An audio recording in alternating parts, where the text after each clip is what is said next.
Hello everyone, কেমন আছো তোমরা সবাই? আশা করি তোমরা সবাই অনেক অনেক ভালো আছো। আজ তোমাদের সাথে একটা নতুন ভিডিও শেয়ার করব। সেটা হচ্ছে গরমকালে আমি আমার গোপালের সেবা কী করে করি।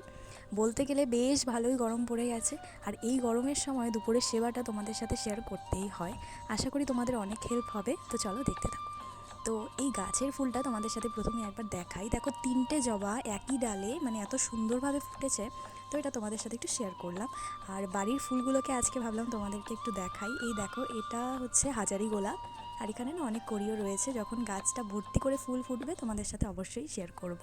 তো চলো বেশি কথা না বাড়ি, গোপাল সোনার সেবাটা শুরু করি। শীতকালে আমার স্নান দেবার সময়টা তোমরা অনেকেই জানো, আমি দুপুর বা একটু লেট করে স্নান দিতাম।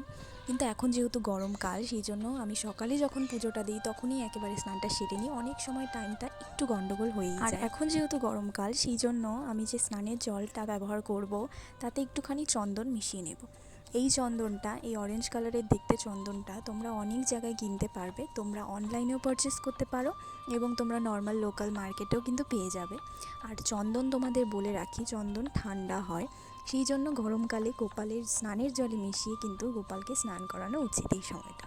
তো আমি কিন্তু তাই করে থাকি। আবার এই চন্দন যেটা তোমরা দেখতে পাচ্ছ, যেটা দিয়ে আমি স্নান করালাম, সেটা কিন্তু আমি শীতকালে ব্যবহার করি না, কারণ চন্দন এমনিতেই ঠান্ডা হয়, আর শীতকালে তো বুঝতেই পারছো কতটা ঠান্ডা থাকে। সেই জন্য ওই সময় আমি এই চন্দনটা বাদ দিই। তো এরকম করেই আমি গোপালের দুপুরে যে স্নানটা সেটা কিন্তু কমপ্লিট করি। আর স্নানের জলটা অবশ্যই মনে রাখবে তুলসী গাছের গোড়ায় দেওয়ার জন্য, যেখানে সেখানে গরমকালে আমি চেষ্টা করে থাকি গোপালকে একটু হালকাভাবে সাজানোর জন্য। সেই জন্য আমি দুটো এখানে জামা নিয়েছি, দুটোই কিন্তু সুতির জামা, আমার নিজের হাতে বানানো। তো দেখছিলাম কোনটা ভালো লাগে, তো শেষমেশ আমি নীল জামাটাই, এই হালকা নীল জামাটা চুজ করলাম। আমি এই ড্রেসটা পরাবো। তো এই ড্রেসটা হচ্ছে একদমই সুতির, তাতে কোনো গরম লাগার কোনো বিষয়ই নেই। আর যেহেতু জামাটা এত সিম্পল, সেই জন্য আমি গোপালকে একটু সাজগোজ করিয়ে দিচ্ছি, কারণ যখন গরমটা আরও বেড়ে যাবে তখন তো এত সাজগোজ করাবো না। তো দেখতে থাকো গোপালের শৃঙ্গার।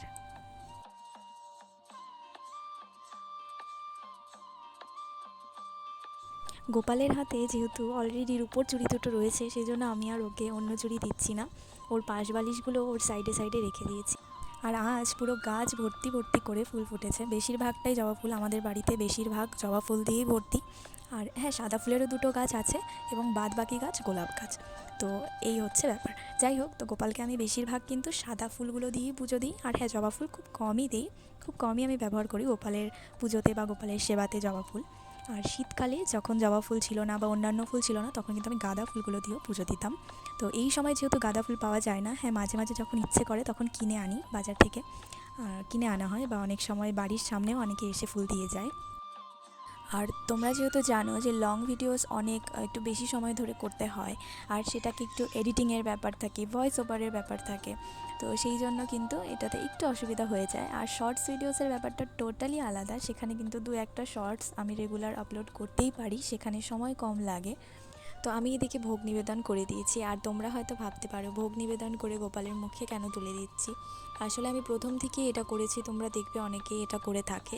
তো সেই জন্য আমি কিন্তু গোপালের মুখে প্রসাদটা একটু তুলে দিয়ে, আর গোপালের যে বাঁশিটা হাতে ছিল সেটাকে আমি সাইডে রেখে দিই। ভোগ নিবেদনের সময় ঘন্টা অবশ্যই অবশ্যই বাজাতে হবে।